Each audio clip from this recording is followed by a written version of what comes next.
Hi ማማዬ Hi. ደህና ነሽ? ደህና ነኝ። እንዴት ነሽ? ደህና ደህና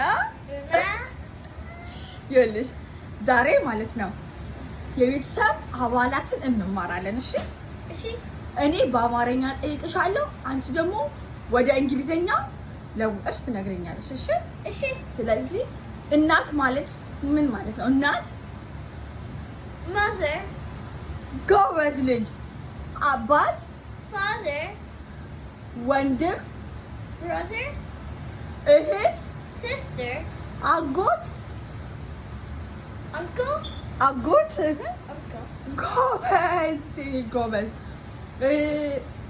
አክስት aunt ጎበዝ ልጅ ማማዬ። እኔ ምንሽ ነኝ? you are my mother ጎበዝ ልጅ።